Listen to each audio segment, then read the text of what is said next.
డబ్బు, అనారోగ్యం, ఉద్యోగం, వ్యాపారం, అప్పులతో బాధపడుతున్నారా? మీకోసమే లాంచ్ యువర్ ఫ్యూచర్ ప్రోగ్రామ్. నమస్కారం డాక్టర్ శ్రీ ఆచార్య అనంతకృష్ణ స్వామి గారు. నమస్కారం అండి. పర్సనల్గా నేను నా ఒపీనియన్ ఒకటి షేర్ చేస్తాను.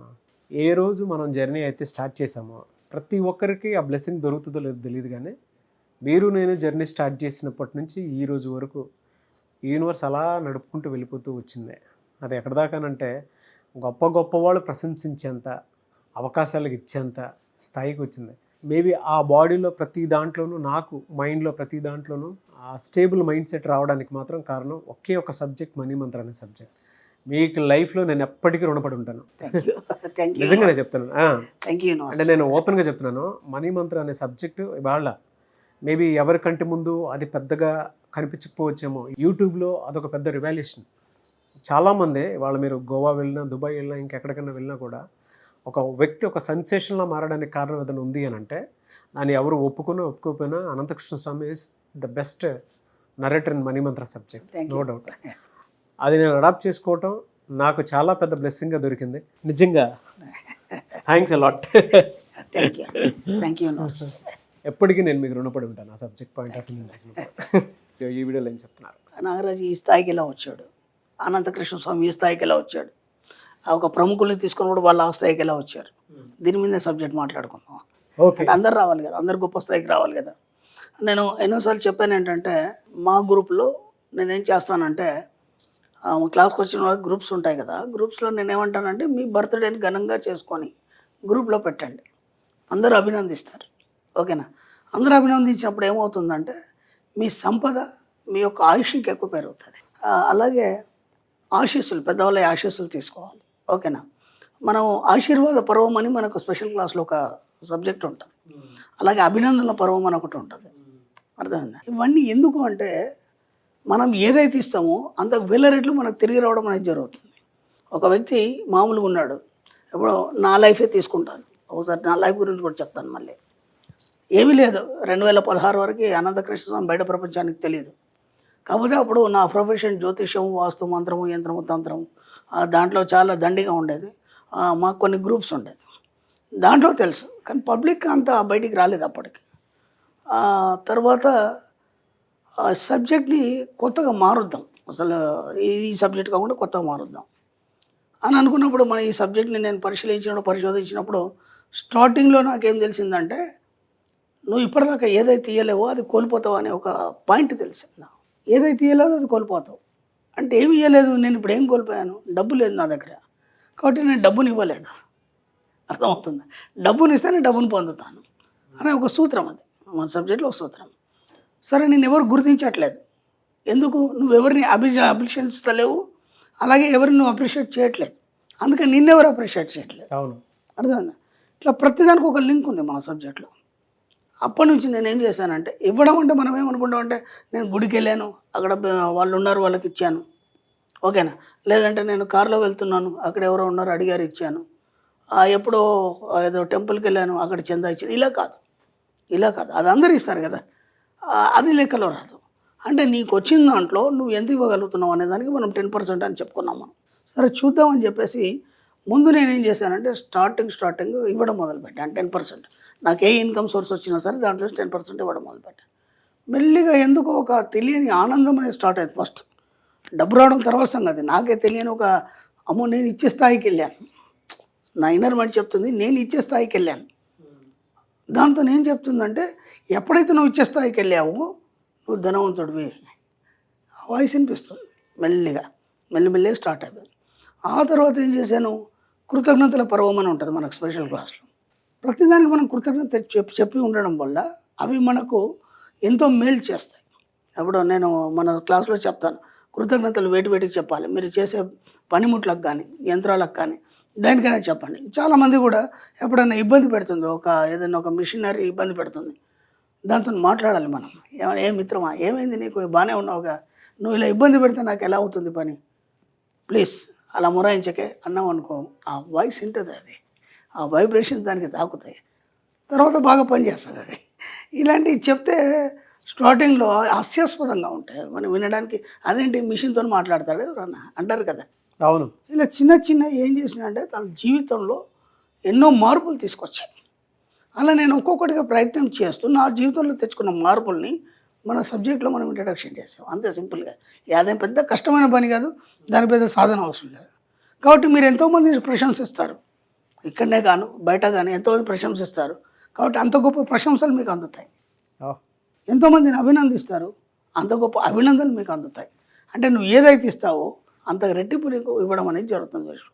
అందుకని మా సబ్జెక్ట్లో ముఖ్యంగా మనం ఏం చేస్తామంటే కృతజ్ఞతలు, అభినందనలు, ప్రశంసలు, ఆశీర్వాదాలు, వీటిని మ్యాక్సిమం పాటిస్తాం మా సబ్జెక్ట్లో. అది సీక్రెట్ ఇంకేం లేదు. దీనివల్ల డబ్బు వచ్చేస్తుంది ఆటోమేటిక్గా. డబ్బు కోసం ఇంకా ప్రత్యేకంగా ప్రయత్నాలు చేయాల్సిన అవసరం లేదు. ఇక్కడ ఎందుకు వస్తుంది డబ్బు? ఇవి 4 చేయడం వల్ల డబ్బు ఎందుకు వస్తుంది అంటే ఇప్పటి వరకు నీ లోపల ఉన్న కఠినత్వం అనేది మెల్ట్ అయిపోతుంది. ఇప్పుడు ఒక ఆశీర్వాదం ఇవ్వాలన్నప్పుడు నువ్వు పవిత్ర భావన కలిగి పవిత్రమైన మనసు కలిగి ఉండాలి. అవునా కాదా? అంటే ప్యూరిటీ అనేది రావాలి.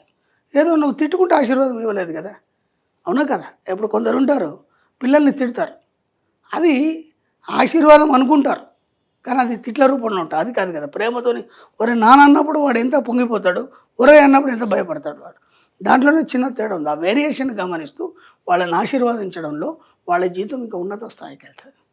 ఇప్పుడు ఏమవుతుంది, నువ్వు ఆశీర్వదించడంలోనే నువ్వు మిలిటరీ అయిపోతావు ఆ స్టార్టింగ్లోనే. ఇప్పుడు అదేమవుతుంది, పాజిటివ్గా మారిపోతుంది. కృతజ్ఞతలు చెప్పాలి. అప్పుడు ఏమైపోద్ది, నువ్వు మొత్తం తక్కువ స్థాయికి దిగొచ్చేస్తావు నువ్వు కృతజ్ఞతలు చెప్పడంలో. ఎందుకంటే ఇప్పుడు ఒక ఆటోతని కూడా నువ్వు కృతజ్ఞతలు చెప్పాలి.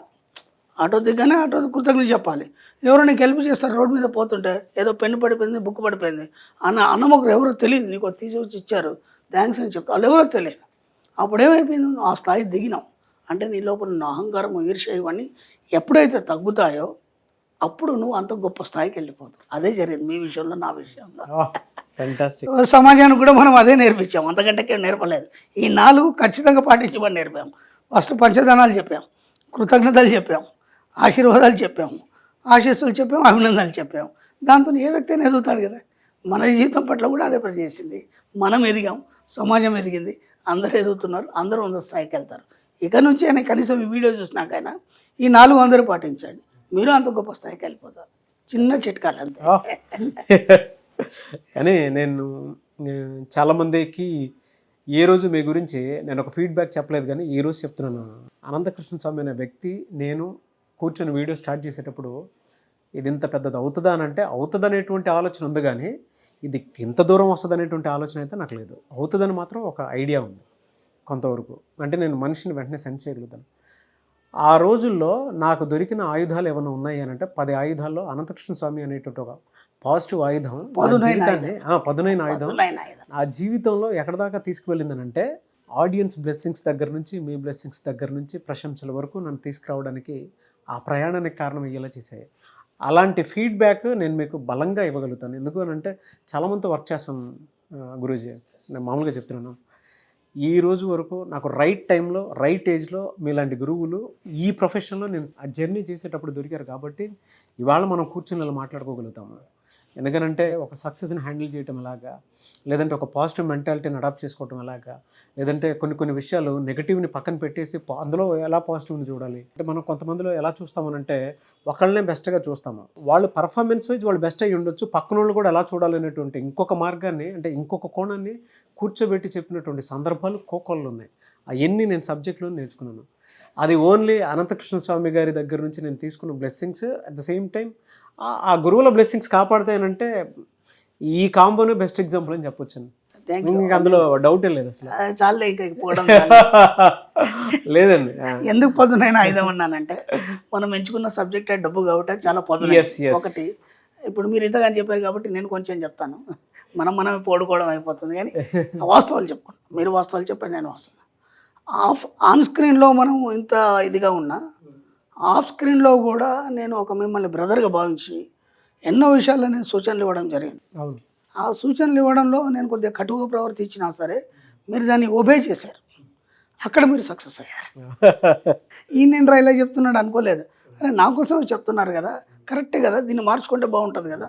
చిన్న విషయాలు అవి మార్చుకోవడం వల్ల మనం ఈ స్థాయిలో ఉన్నాం. కాబట్టి ఎవరేం చెప్తే ఉంది. మా గురుగారు అనేది ఓసారి మా గురుగారి దగ్గర ఒక అబ్బాయి వచ్చాడు, కుర్రాడు. వాడేదో మంత్రం చెప్పాడు, గురుగారు నాకు ఇది పలానా దగ్గర దొరికింది అది అని ఏదో చెప్పాడు. ఆ పిల్లాడు వెళ్ళిపోయిన తర్వాత ఆ గురుగారు దాన్ని తీసుకొని దాన్ని పరిశీలన చేసి దానికి సంబంధించి ఒకటి ఛందస్సు అవన్నీ ఉంటాయి, అవన్నీ రెడీ చేసి దాన్ని ఒక ఇదిగా అందరికీ ఇస్తుంటే నేను పర్సనల్గా ఉన్నప్పుడు అన్నాను, గురుగారు ఏంటి గురుగారు మీరెక్కడ కుర్రాడు ఎక్కడ, ఆ చిన్న పిల్లాడు తీసుకొచ్చి మంత్రం వేసి దానికి ఛందస్సు అవన్నీ తయారు చేసి మీరు ఇలా చేస్తున్నారంటే, ఎవడ్రా పెద్దోడు ఎవడ్రా చిన్నోడు అది నాకు ఇప్పటివరకు తెలియదు, నాకు తెలియదని వాడు తీసుకొచ్చి ఇచ్చాడే, అయినప్పుడు నాకంటే గొప్పడు వాడే కదా అన్నాడు ఆయన. ఎక్కడ కించిత్ కూడా ఆయన అహంకారాన్ని ప్రదర్శించలేదు, దాన్ని ఒబే చేశాడు ఆయన. కాబట్టి అంత గొప్ప స్థాయికి వెళ్ళాడు ఆయన. కాబట్టి ఎవరైనా సరే ఏదైనా సరే మనకు తెలియని విషయాన్ని చెప్పినప్పుడు దాన్ని ఒబే చేసినప్పుడు, అది వినమ్రంగా స్వీకరించినప్పుడు అది ఎలాగో ఉన్నతినిస్తుంది జీవితంలో. అండ్ కొంతమంది చెప్తే నేను డెఫినెట్గా ఇన్ఫ్లుయెన్స్ అవుతాను, కానీ అందులో మీరు మొదటిగా ఉంటారు. మీరు ఏదైనా ఇది మనకు వద్దు అని అంటే నేను అక్కడ తాపేస్తాను. అంటే అది ఎంత ఇదిగా పడిందనంటే నా మంచి కోసమే చెప్తారు, నా భవిష్యత్తు కోసం చెప్తారు అనేటువంటి ఆలోచన నేను బలంగా నమ్ముతాను. Thank you. అది మాత్రం నేను చెప్పాలి అనుకున్నది ఎప్పటి నుంచో మాత్రం ఇలా జరిగింది. Thank you. గోవా క్లాస్ అయిపోయిన తర్వాత చాలామంది అడుగుతున్నారండి ఇంకెక్కడెక్కడ క్లాస్ ఉండే అవకాశం ఉంటుందని చెప్పేసి. ఓకే సార్, మనకి ఇప్పుడు అప్కమింగ్ షెడ్యూల్ అండి, ఈ 9th జూన్ ఈ మంత్ మనకి అనంతపూర్లో ఉందండి 2-3 డేస్లో. అలాగే 6th జూన్ హైదరాబాద్లో ఉంది, 23rd జూన్ వచ్చి వైజాగ్లో ఉంటుంది విశాఖపట్నంలో. అలాగే 30th జూన్ వచ్చి తిరుపతిలో ఉంటుందండి. అలాగే 7th జూలై వచ్చి రాజమండ్రిలో ఉంటుంది. మళ్ళీ 21st జూలై వచ్చి మనకు బెంగళూరులో ఉంటుందండి. వీలైన తొందరగా ఎన్రోల్ చేసుకునే ప్రయత్నం చేయండి. చాలా రష్గా ఉన్నాయి క్లాసెస్, ముందు సీట్లో ఉండే ప్రయత్నం చేయండి. Thank you so much doctor Shri Acharya Anantakrishna Swami garu. Thank you.